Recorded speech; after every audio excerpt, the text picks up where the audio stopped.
Extra Time, ça répond à un travail parallèle que je peux faire par rapport aux créations plus de groupes d'Ex Nihilo. Il y a eu d'abord le solo derrière le blanc. Donc ça, c'était une première étape qui était plutôt liée à comment je construis mes tableaux. J'avais envie de partir sur une installation et toujours la création de tableaux, mais beaucoup moins gérée et plus en réaction à ce qui se passe avec la peinture. Je le fais vraiment en mode performance. Donc ça démarre, j'ai une idée, je l'ai un peu travaillée. C'est vraiment sur l'instant que ça se construit. J'aime bien ce côté urgence parce que j'ai quand même un public qui est présent, qui attend quelque chose.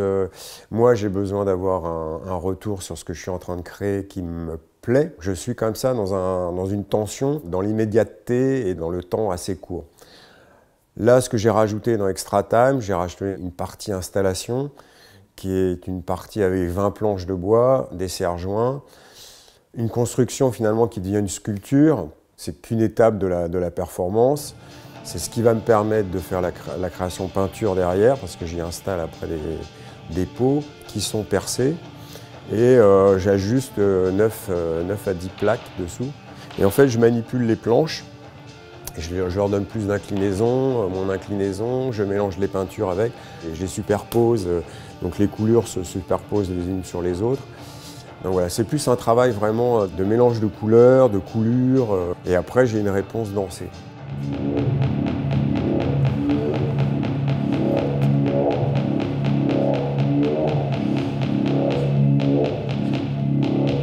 Le temps que j'ai là à l'atelier, je fais des essais.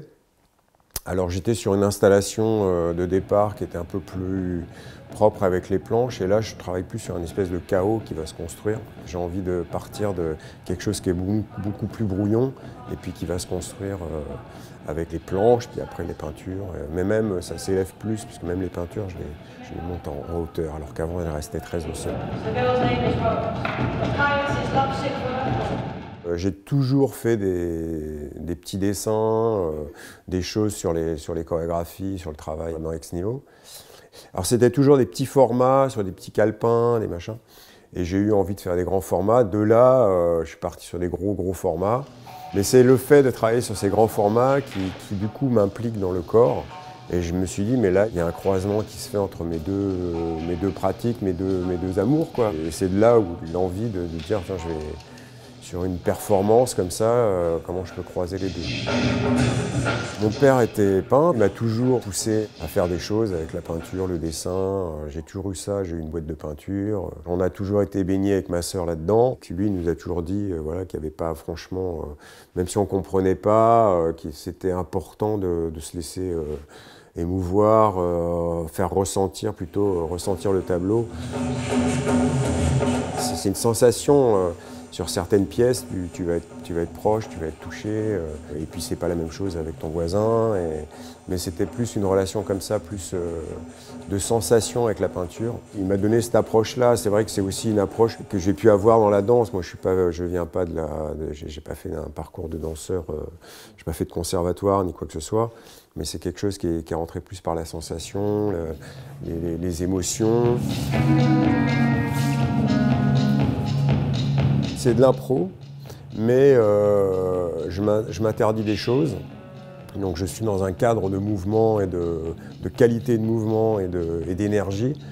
Et il y a des choses dans lesquelles je ne vais pas aller. Nous, on travaille beaucoup le sol, voilà, donc je vais au sol, mais d'une façon différente. Il n'y a pas de frapper au sol, tout est très amorti, vraiment comme la matière de la peinture. Comment les matières vont se mélanger, comment elles vont répondre l'une avec l'autre. Ça va m'envoyer des émotions, m'envoyer tel ou tel type d'émotion, et du coup je vais partir sur une réaction corporelle. Moi j'ai des idées, je les mets en place. Anne me fait des retours, on construit aussi, on ajuste la rythmique. Bon, sur Extra Time, elle a fait la bande son. J'avais choisi pas mal de musique, je les ai proposées à Anne. Anne, elle a fait son choix aussi, elle a reconstruit. C'est vraiment un regard partagé, quoi. Donc Après, c'est vrai que le gros de la matière, moi, je le cherche tout seul parce que après, il y a quand même pas mal de manutention, la peinture. Donc, c'est pas mal aussi que moi, je cherche tout seul parce que c'est quand même c'est très tactile. Une fois que les choses sont à peu près placées, j'essaye des choses. Et là, on est vraiment sur des essais et c'est pas mal.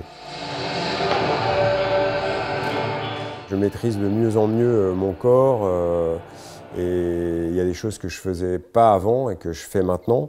Je suis beaucoup plus souple qu'avant, enfin il y a plein de trucs. Donc c'est assez étonnant. Les pièces d'ex-nihilo, c'est quand même beaucoup de pièces de groupe. On est avec des équipes là, qui sont mixtes.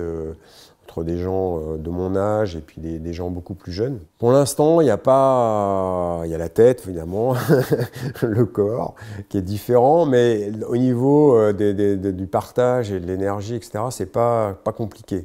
Bon, c'est vrai que j'imagine que je récupère moins vite qu'eux, mais en même temps, je travaille moins dans la dépense d'énergie, je suis plus efficace. Donc voilà, j'ai l'impression que ça s'équilibre. On s'affûte, quoi, donc on va à l'essentiel et quand on va proposer une improvisation, il y aura un thème, on va essayer de tout de suite y répondre sans passer par 25 trucs. À un moment, on nous demande ça, allons-y.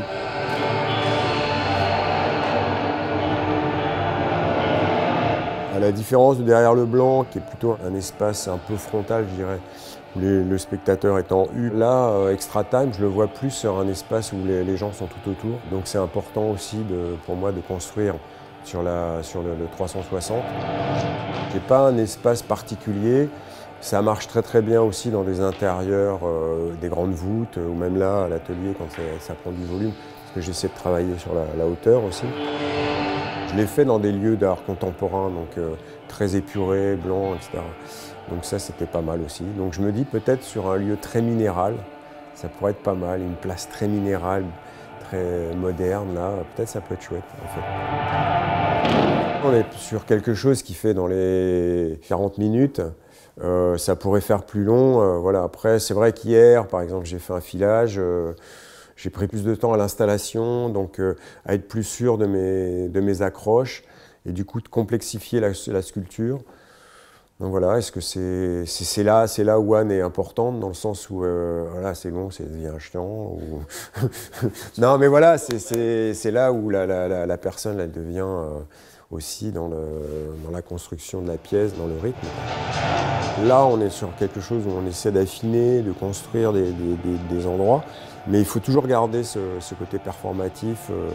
Donc voilà, Derrière le blanc, c'est ça, et cette pièce-là, j'ai envie que ça soit toujours ça aussi. Parce que c'est quand même sur l'urgence et sur l'instant, il y a rien n'est établi, la forme de la sculpture, elle est à chaque fois différente. Et du coup, moi, il faut que j'arrive quand même à être satisfait, mais dans un temps qui m'est vraiment imparti. Voilà. C'est ça aussi qui est intéressant pour le public, c'est de voir que moi, je ne maîtrise pas le truc, quoi. Eux le découvrent en même temps que moi. Donc je pense que c'est intéressant de garder ça. C'est un peu comme une création, la création d'un spectacle, tu dois être présent le 28 mars, c'est pas le 29, non, tu déposeras pas ton truc, non, c'est le 28, tu es là, là c'est pareil, mais c'est en super compressé, quoi. Tu rentres, tu as 1 heure et il faut que ça soit prêt, quoi.